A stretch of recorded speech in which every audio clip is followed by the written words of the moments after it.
Esta mañana vamos a continuar con nuestra mirada a Efesios y vamos al capítulo 2 y los animo a que vayan al capítulo 2 de Efesios. Nos llevará un poco llegar allí, pero se siente como si siempre estuviera entre el grupo de personas que intentan rescatar palabras, tratando de rescatar palabras preciosas, palabras que son palabras bíblicas, que de alguna manera se les roba de la intención bíblica y son usadas para todo tipo de otras cosas. Y evangelio es una de esas palabras. Evangelio es quizás el término más preciado en el Nuevo Testamento. Y ciertamente en los corazones de todos los que han sido salvos, porque creímos en el Evangelio. Es el alma del cristianismo, es la joya de la teología, porque el Evangelio es el mensaje que proporciona el único camino de salvación, el perdón de pecado, el escape del infierno y una vida en el cielo eterno. Obviamente habrá esfuerzos para confundir el Evangelio, para quitarle al Evangelio, para agregar al Evangelio. El Evangelio es tan atacado como cualquier otra cosa por la razón obvia de que es el mensaje singular que salva a los pecadores. Atrás en el capítulo 1, el apóstol Pablo escribió que nosotros como creyentes tuvimos herencia, habiendo sido predestinados conforme al propósito del que hace todas las cosas según el designio de su voluntad, a fin de que, dice el versículo 12, seamos para alabanza de su gloria, nosotros los que primeramente esperábamos en Cristo. Y luego en el versículo 13, él menciona el Evangelio. Sí, se nos ha prometido una herencia, como dice el versículo 11, sí, esto estaba predestinado, sí, es nuestro en Cristo. Pero el versículo 13 destaca el papel que juega el Evangelio en él. También vosotros, habiendo oído la palabra de verdad del Evangelio de vuestra salvación, y habiendo creído en él, fuisteis sellados con el Espíritu Santo de la promesa, que es las arras de nuestra herencia hasta la redención de la posesión adquirida para alabanza de su gloria. Todos los propósitos redentores que Dios ordenó en el pasado, todo lo que Él planeó para el futuro, se hacen realidad, como dice el versículo 13, cuando usted escucha la palabra de verdad, el evangelio de su salvación, y usted lo cree. El evangelio es un mensaje, el evangelio es una palabra del cielo. Allí se llama la palabra de verdad, el evangelio de vuestra salvación. Esas son declaraciones paralelas. El mensaje de la verdad es el evangelio de su salvación. La salvación depende de creer en el Evangelio, que es un mensaje verdadero de Dios. En Colosenses capítulo 1 y versículo 5 leemos esto: la palabra verdadera del Evangelio que ha llegado hasta vosotros. Una vez más, la palabra de verdad del cielo acerca de la salvación es el mensaje del Evangelio. En Primera de Tesalonicenses capítulo 2, Pablo dice, tuvimos denuedo para anunciaros el Evangelio de Dios. En el versículo 4, él dice, se nos confió el Evangelio, así hablamos. Y en el versículo 9 de ese mismo capítulo, os predicamos el Evangelio de Dios. El Evangelio es la verdad del cielo acerca de la salvación para ser hablado, para ser hablado. Si usted va al libro asombroso de Apocalipsis y ve hacia el futuro en el tiempo de la tribulación, mientras el juicio se desarrolla en la tierra, en un acto de amor divino y misericordia divina, leemos en Apocalipsis 14:6, esta es una visión de lo que vendrá en el futuro. Vi volar por en medio del cielo a otro ángel que tenía el evangelio eterno para predicarlo a los moradores de la tierra, a toda nación, tribu, lengua y pueblo. En el tiempo futuro de la tribulación, conforme el juicio es desatado sobre la tierra, habrá un ángel en el cielo predicando el Evangelio eterno. El Evangelio es siempre un mensaje para predicar. El término Evangelio se usa unas 100 veces en el Nuevo Testamento. La palabra misma, Angelion, incorpora la idea de un mensaje, por lo tanto de comunicación, anunciar, predicar, declarar, proclamar. Angelion es el mensaje y EU es el prefijo de la palabra porque hace referencia a algo que es bueno. Entonces, ¿qué es el Evangelio? Es un buen mensaje, es la buena noticia. Contenida en la forma verbal, evangelizo, está la idea de predicar un buen mensaje. Evangelizo es la palabra de la cual obtenemos evangelizar o evangélico. Así que no puede entender el Evangelio a menos de que lo entienda como algo que se debe comunicar, algo que se debe declarar, anunciar, predicar y proclamar. Y ese algo es una buena noticia. El Evangelio se llama el Evangelio de Dios, el Evangelio de Cristo, el Evangelio del Hijo, el Evangelio de la gloria de Dios, el Evangelio de paz, el Evangelio del Dios bendito. Y luego en Hechos 20:24, el Evangelio de la gracia de Dios. Son todas las mismas buenas noticias. Jesús vino predicando el Evangelio. Usted lo ve, eso en Mateo, Marcos y Lucas. Él vino predicando el Evangelio. Sujetos a Jesús estaban los apóstoles y se les dijo que llevaran el Evangelio al mundo. Y así, cuando entra en el libro de los Hechos, no pasa mucho tiempo antes de que están predicando de inmediato, ahí en el capítulo 2. Para cuando usted entra, unos pocos capítulos más adelante, en el capítulo 8, tiene a Felipe predicando el Evangelio. Y luego tiene a Pedro y a Juan predicando el Evangelio. Y luego, alrededor del capítulo 12 del libro de los Hechos, tiene al apóstol Pablo, que comienza a predicar el Evangelio. Y todos ellos están predicando, todos ellos están proclamando, todos ellos están declarando el mensaje del cielo, que son buenas nuevas de salvación. Ahora, debido a que el Evangelio es tan esencial, debido a que el Evangelio es necesario, debido a que no hay salvación sin escuchar el Evangelio, el apóstol Pablo sabe que el Evangelio será atacado. Vimos eso la semana pasada en 2 Corintios 11.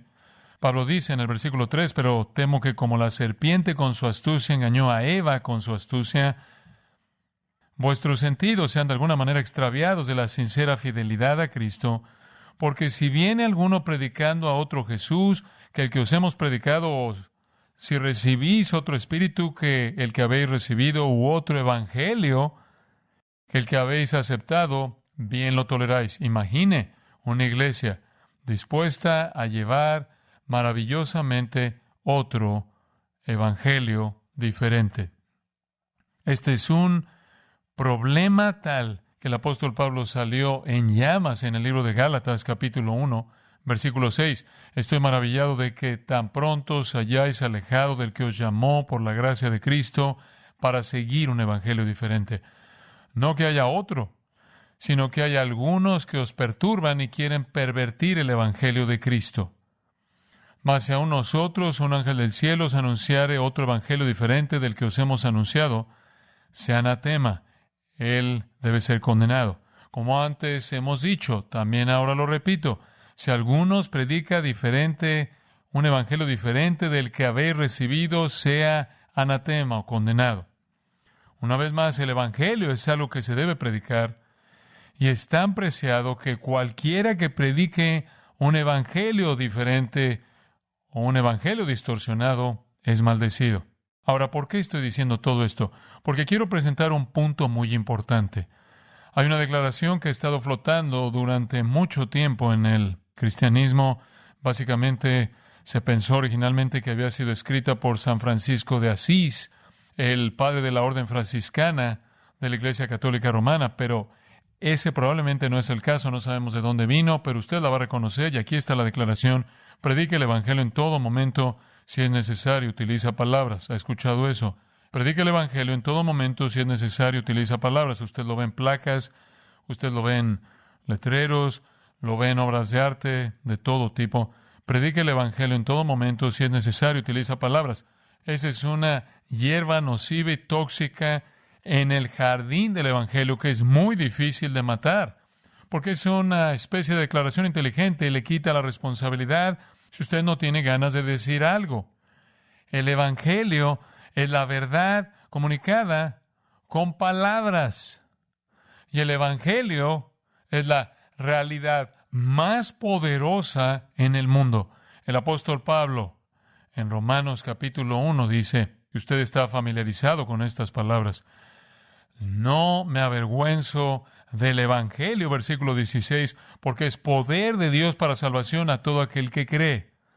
El poder está en el Evangelio, y el Evangelio debe ser comunicado para que la gente pueda escucharlo y creerlo. En Pablo, escribiéndole a los Corintios en su primera carta, él dice esto en el capítulo 1, versículo 17, no me envió Cristo a bautizar, sino a predicar el Evangelio, no con sabiduría de palabras, para que no se haga vana la cruz de Cristo. Usted puede hacer vana la cruz con sabiduría de palabras. Usted no debe hacer eso si predica el Evangelio.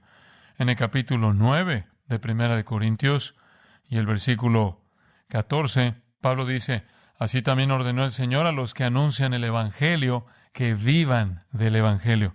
Pablo simplemente está diciendo que debemos pagarle al predicador, que los predicadores deben ser apoyados por su ministerio. Luego Pablo continúa diciendo, pero no voy a usar ese privilegio, ese derecho.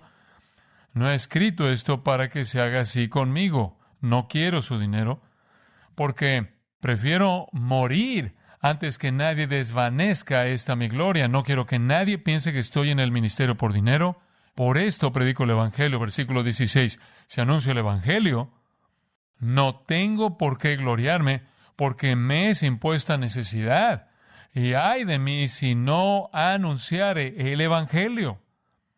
Y ahí abajo en el versículo 18 dice, cuando predico el Evangelio, ofrezco el Evangelio sin cobrar. No quiero que nadie me acuse de hacerlo por dinero. Pablo dice, miren, estoy obligado a predicar el Evangelio. Realmente no tengo elección.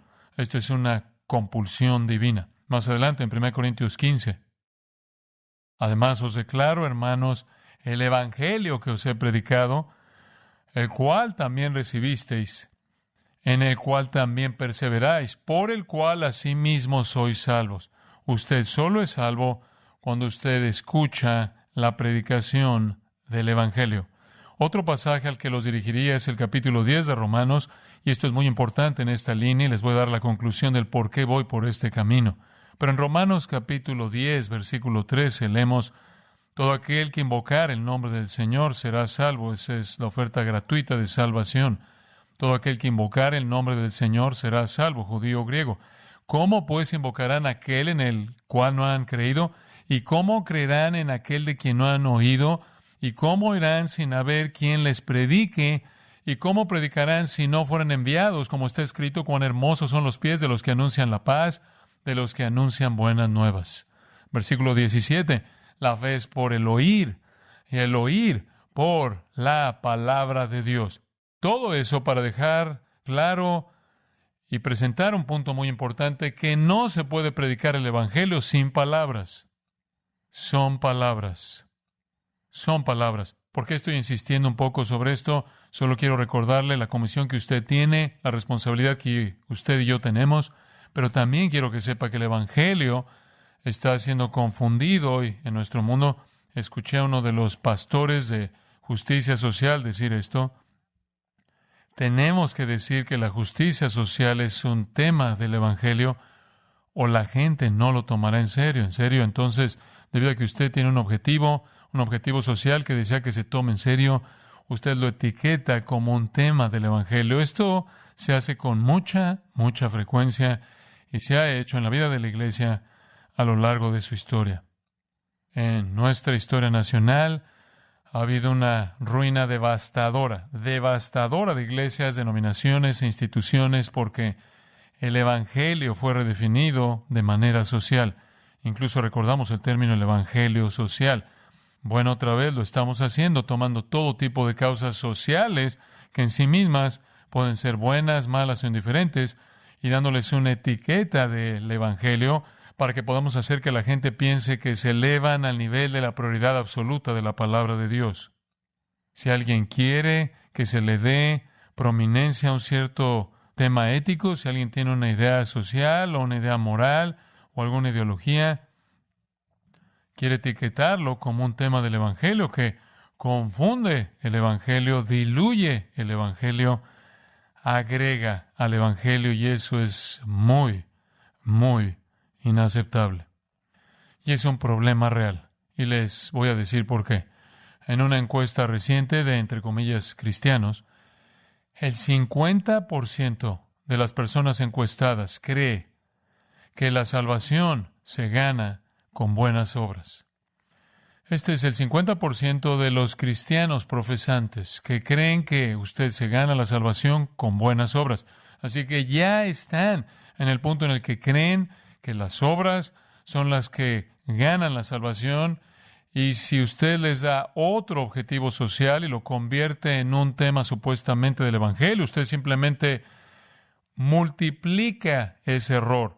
La encuesta incluyó la pregunta sobre quién va al cielo, y el mismo porcentaje de personas dice el cielo es para aquellas personas que se lo ganan con sus buenas obras.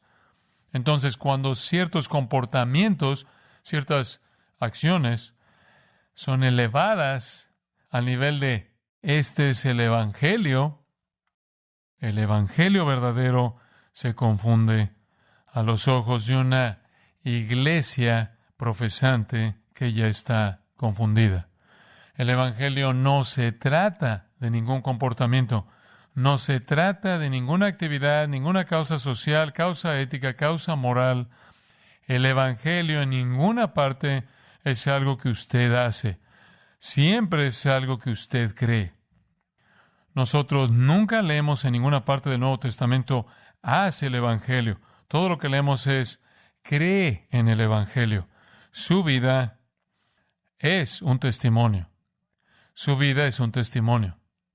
Es un testimonio de lo que el Evangelio ha logrado en su vida. Pero su testimonio no va a salvar a nadie. Particularmente su tipo de testimonio silencioso en el que simplemente usted está viviendo su vida, aunque sea de una manera noble y justa, porque la salvación no le llegará a nadie que no escuche las palabras del Evangelio. Usted tiene que hablar el Evangelio. El Evangelio no es comportamiento. Usted no hace el Evangelio. Usted predica el Evangelio. Y solo para que sepamos con certeza qué es el Evangelio, vayamos a nuestro texto en Efesios 2. Ahora, normalmente, les confieso, podría pasar un mes en esta sección del 1 al 10.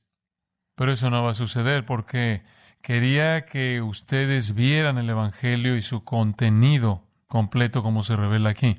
Permítanme leer los 10 primeros versículos de Efesios capítulo 2. Y Él os dio vida a vosotros cuando estabais muertos en vuestros delitos y pecados, en los cuales anduvisteis en otro tiempo, siguiendo la corriente de este mundo, conforme al príncipe de la potestad del aire, el espíritu que ahora opera en los hijos de desobediencia, entre los cuales también todos nosotros vivimos en otro tiempo en los deseos de nuestra carne, haciendo la voluntad de la carne y de los pensamientos, y éramos por naturaleza hijos de ira, lo mismo que los demás. Pero Dios, que es rico en misericordia, por su gran amor con que nos amó, aun estando nosotros muertos en pecados, nos dio vida juntamente con Cristo, por gracia sois salvos, y juntamente con Él nos resucitó y asimismo nos hizo sentar en los lugares celestiales con Cristo Jesús, para mostrar en los siglos venideros las abundantes riquezas de su gracia en su bondad para con nosotros en Cristo Jesús, porque por gracia sois salvos por medio de la fe, y esto no de vosotros, pues es don de Dios, no por obras, para que nadie se gloríe. Porque somos hechura suya, creados en Cristo Jesús para buenas obras, las cuales Dios preparó de antemano para que anduviésemos en ellas. Ahora quiero desglosarle eso. 2 veces, versículo 5 y versículo 8, usted ve la misma declaración. Por gracia has sido salvo. Al final del versículo 5, comienzo del versículo 8, por gracia sois salvos. La salvación es por gracia, por gracia. Los reformadores enseñaron la gracia sola gratia. ¿Por qué le dieron tanta importancia solo por gracia? Porque la Iglesia Católica Romana enseña la salvación por gracia. Pero lo que ellos enseñan es que toda persona tiene un cierto depósito de gracia, algo así como una luz piloto de gracia en ellos, de tal manera que usted tiene la capacidad de hacer lo correcto, de hacer lo que es recto para lograr su salvación. La Iglesia Católica Romana dijo, sí, todos somos capacitados por la gracia, somos estimulados por la gracia. La luz piloto es encendida por gracia, pero la salvación depende de las obras. Somos capacitados por la gracia hasta cierto grado preliminar, pero el logro de la salvación es una cuestión de obras. Bueno, eso no puede ser cierto porque el versículo 9 dice, no por obras. No podría ser más explícito que eso. Eso niega todo ese pensamiento. No por obras. Eso es lo negativo. Lo positivo es, volviendo al versículo 8, es don de Dios. Y antes de eso, no es de vosotros, no por obras, es don de Dios. Usted no tiene nada de qué gloriarse. Usted no puede decir que cooperó con alguna medida de la gracia depositada por Dios y que logró su propia salvación en algún grado que le permita a usted alabarse a sí mismo. En Tito, capítulo 3, comenzando en el versículo 4, leemos, pero cuando se manifestó la bondad de Dios nuestro Salvador y su amor para con los hombres, nos salvó, no por obras de justicia que nosotros hubiéramos hecho, sino por su misericordia, por el lavamiento de la regeneración y por la renovación en el Espíritu Santo, el cual derramó en nosotros abundantemente por Jesucristo nuestro Salvador, para que, justificados por su gracia, viniésemos a ser herederos conforme a la esperanza de la vida eterna. Romanos 3 dice lo mismo. Entonces, la salvación es por gracia. Y ese término de la reforma sola gratia es absolutamente exacto. Todo es por gracia, completamente por gracia y solo por gracia. Si la gracia no es todo, entonces la gracia no es gracia. Si la gracia se mezcla con la ley o con algún tipo de obras, entonces la gracia no es gracia. La gracia es un favor inmerecido de Dios. No es un resultado de obras, es un regalo de Dios. Nadie puede jactarse de nada con respecto a la salvación. Entonces, esa es la base para entender el Evangelio. No es por obras, es un don de Dios, es por gracia.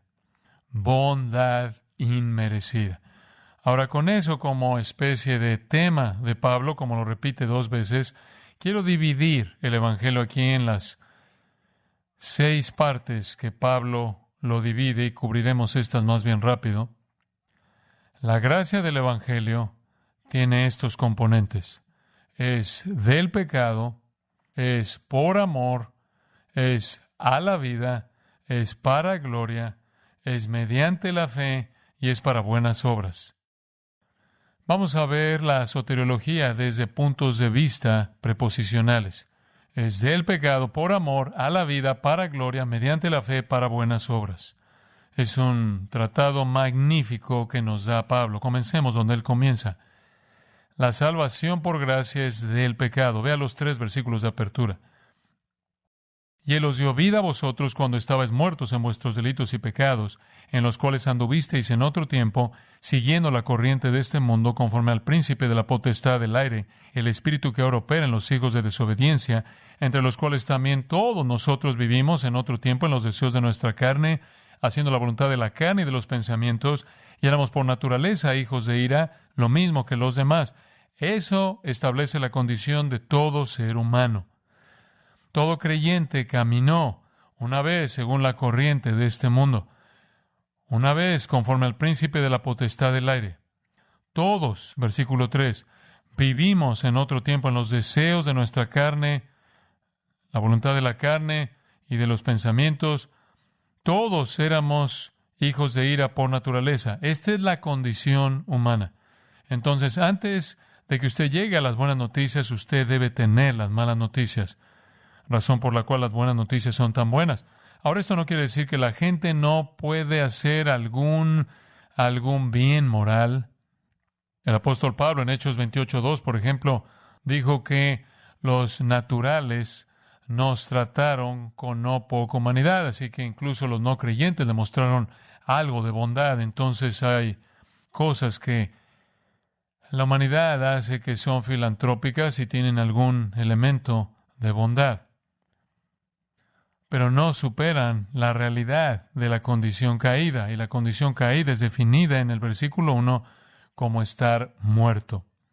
Muerto en delitos y pecados. ¿Qué significa muerto? Completamente incapaz de responder. Como un cadáver. Si usted tuviera un cadáver aquí, un cuerpo muerto, usted puede tocarlo, puede clavarle un alfiler, puede gritarle, no responde. La muerte es la incapacidad de responder. No tiene capacidad de responder. Entonces, esta es la condición de toda la raza humana. Y no es que estén muertos debido a sus delitos y pecados, es que están muertos en sus delitos y pecados. Es la esfera en la que ellos existen. La condición de ellos es una condición de muerte absoluta, completamente incapaz de responder a Dios. No hay vida en ellos. Están totalmente separados y distanciados de la vida de Dios. Y va al capítulo 4, versículo 18, teniendo el entendimiento entenebrecido, ajenos de la vida de Dios. Están muertos. Y esa muerte significa que no pueden responder a la verdad. Esto es difícil de afrontar. Somos llamados a predicar el Evangelio y estamos hablando con personas que no pueden oír, que no pueden escuchar, que no pueden entender, que no pueden creer. Y vimos eso, ¿no es cierto?, en Isaías 6. Y Jesús lo repitió en su propio ministerio. Oyendo no oyen, viendo no ven. Este es un desafío monumental, que nosotros confrontemos a personas que no tienen la capacidad de escuchar la verdad y creerla. Y después, no solo tienen eso debido a su condición de muertos en pecados, sin capacidad para responder a Dios, manifestándose a sí misma en delitos y pecados, sino que en segundo lugar, anduvisteis, esa es la rutina diaria de su vida, siguiendo la corriente de este mundo. Siguen el zeitgeist, sea cual sea la tendencia, sea cual sea la cosmovisión, lo que sea popular. Entonces, en primer lugar, están muertos, y en segundo lugar, por lo tanto, están sujetos a todo lo que sucede en el mundo que los rodea y no pueden elevarse por encima de él. No solo eso, el que está gobernando el sistema que los rodea es el príncipe de la potestad del aire, un título para Satanás. Y él no solo opera el sistema mundial a su alrededor, sino que, vea atrás en el versículo 2, él ahora opera en los hijos de desobediencia. Se les da ese tipo de título hebreo, hijos de desobediencia, porque la desobediencia los caracteriza. Así que aquí está el problema, esto es depravación. Usted tiene una condición de muerte absoluta y esa condición de muerte envuelve a cada alma humana en una vida de delitos y pecados. Dos palabras diferentes en referencia a violar la ley de Dios, impiedad. Multiplique eso con el hecho de que están sujetos al mundo que los rodea, el cual está lleno de los deseos de la carne, los deseos de los ojos y la vanagloria de la vida, como dice el apóstol Juan, y que está bajo el control de Satanás, que opera el sistema del mundo para sus propios fines malvados. Pero no es solo a su alrededor. Al final del versículo 2 dice que opera en los hijos de desobediencia. No es solo que Satanás los ha rodeado con este mundo de tentación que intenta complacer su condición de muerte, es que lo opera en ellos. Y eso se establece en el versículo 3. Todos ellos viven en los deseos de nuestra carne, haciendo la voluntad de la carne y de los pensamientos, y éramos por naturaleza hijos de ira, lo mismo que los demás. No solo se caracterizan por la desobediencia, por eso hijos de desobediencia se caracterizan por la ira, por eso hijos de ira, y todos están en la misma condición. Entonces, cuando estamos hablando de la salvación, solo quiero que quede claro, no estamos hablando de que el Señor venga a rescatarlo a usted de la falta de propósito en su vida. No estamos hablando de que el Señor venga a rescatarlo a usted de la insatisfacción, o soledad, o infelicidad, o un mal matrimonio, pobreza, o abuso, o decepción, o enfermedad. El Evangelio trata acerca de liberarlo usted del pecado, una depravación masiva en la que todo en usted termina en ira eterna. Usted no puede responder a Dios porque está muerto. Usted está bajo el control del sistema que lo rodea, dirigido por Satanás, y usted es impulsado por deseos que son malvados. La posición automática de todo ser humano es perversa. ¿Por qué cree usted que el mundo se está ahogando en un mar de pornografía? Usted no tiene que luchar para meterse en eso. Esa es una seducción atractiva que es esencial para sus propios deseos caídos. Como creyente, a usted se le concede poder sobre eso. Usted no ve una cultura luchando por el mal, luchando por tratar de estar contaminada, de ser sucia, vil. Eso no es una pelea, porque esa es su condición. Entonces, esta es la primera realidad que debemos entender sobre el Evangelio. No estamos rescatando a la gente del abuso, no estamos rescatando a la gente de algo que se les haya hecho a ellos en esta vida o en alguna otra generación de vida, no estamos rescatando a la gente de malos matrimonios, no estamos rescatando a la gente de las desigualdades, no estamos rescatando a la gente de la pobreza. Ese no es el mensaje del Evangelio. Los estamos rescatando del pecado a un nivel masivo y que lo abarca todo. Entonces el Evangelio es un mensaje, la buena noticia de que usted puede ser rescatado del pecado. Hay un segundo principio muy importante. El Evangelio no es solo del pecado. Esto es maravilloso. Es por amor. La salvación es del pecado por amor. Versículo 4. Pero Dios, que es rico en misericordia por su gran amor con que nos amó, aun estando nosotros muertos en pecados, nos dio vida juntamente con Cristo. Dios nos amó.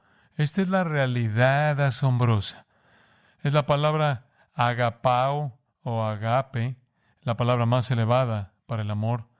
Y es casi como si el apóstol Pablo ni siquiera intentara usar adjetivos, por lo que simplemente dijo gran amor, que está muy por debajo de lo que merece hablando de adjetivos.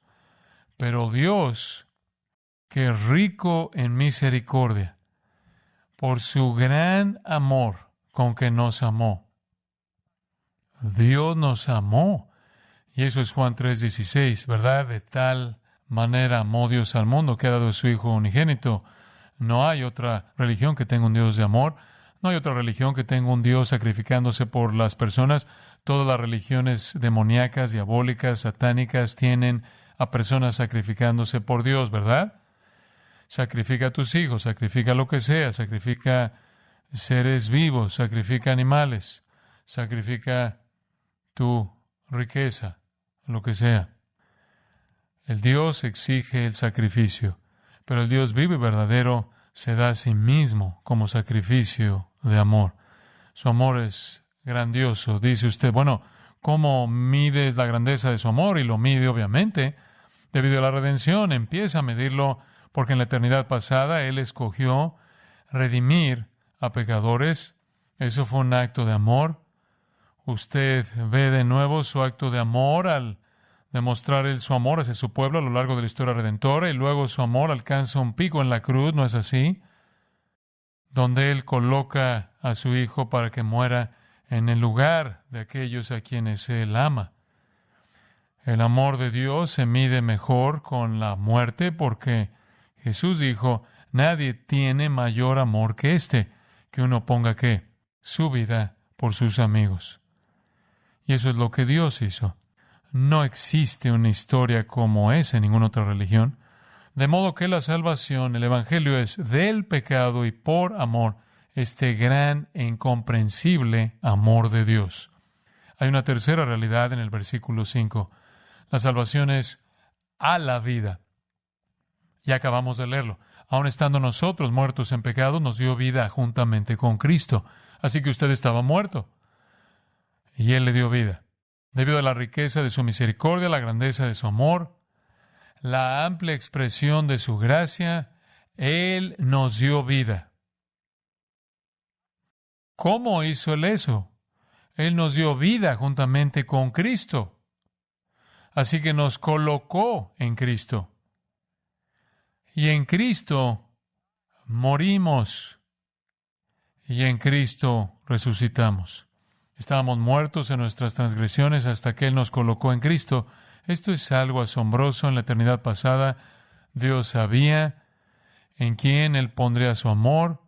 Y cuando Cristo fue a la cruz, Dios colocó todos los pecados de todos los que creerían, aunque ni siquiera habían vivido. Él conocía el camino de su pecado, Él conocía el registro completo de su pecado, nuestro pecado, y lo colocó sobre Cristo y lo castigó. Y castigó a Cristo como si estuviéramos nosotros allí. Y morimos entonces. Y todo lo que usted puede hacer como castigo por el pecado es morir. La paga del pecado es muerte. Lo leímos esta mañana. Nosotros morimos. Morimos en Cristo y resucitamos en Él a una vida nueva. Esta unión es una parte muy importante del entendimiento cristiano. Romanos 6 nos da una idea de esto. Son unos cuantos versículos. Romanos capítulo 6, quizás versículo 3. ¿O no sabéis que todos los que hemos sido bautizados en Cristo Jesús, hemos sido bautizados en su muerte? Eso es simplemente asombroso. No está hablando de bautismo en agua. Hemos sido sumergidos. Piénsenlo en un sentido metafórico. Hemos sido sumergidos en Cristo. Hemos sido sumergidos en su muerte. Hemos sido sumergidos en su sepultura, versículo 4. Hemos sido sumergidos en su resurrección, porque Él resucitó de los muertos por la gloria del Padre. Así también nosotros andemos en vida nueva, porque si fuimos plantados juntamente con Él en la semejanza de su muerte, así también lo seremos en la de su resurrección. Sabiendo esto, que nuestro viejo hombre fue crucificado juntamente con Él, para que el cuerpo del pecado sea destruido, a fin de que no sirvamos más al pecado, porque el que ha muerto ha sido justificado del pecado. Hemos muerto con Cristo y ahora vivimos en Él. Esta es la asombrosa, asombrosa realidad de estar unidos a Cristo en su muerte y resurrección. Y Él dijo, porque yo vivo, vosotros también viviréis, ¿verdad? La salvación es del pecado, por amor a la vida. Y número 4, la salvación es para gloria. Versículos 6 y 7. Dios que nos amó, Dios que nos puso en Cristo, es el que, versículo 6, nos resucitó y asimismo nos hizo sentar en los lugares celestiales con Cristo Jesús, para mostrar en los siglos venideros las abundantes riquezas de su gracia en su bondad para con nosotros en Cristo Jesús. Esto es simplemente asombroso.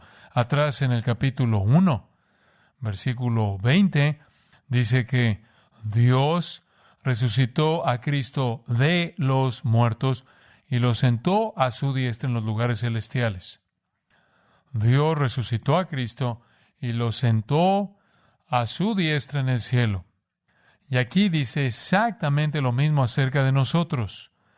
Él nos resucitó con Él y nos sentó con Él en los lugares celestiales en Cristo.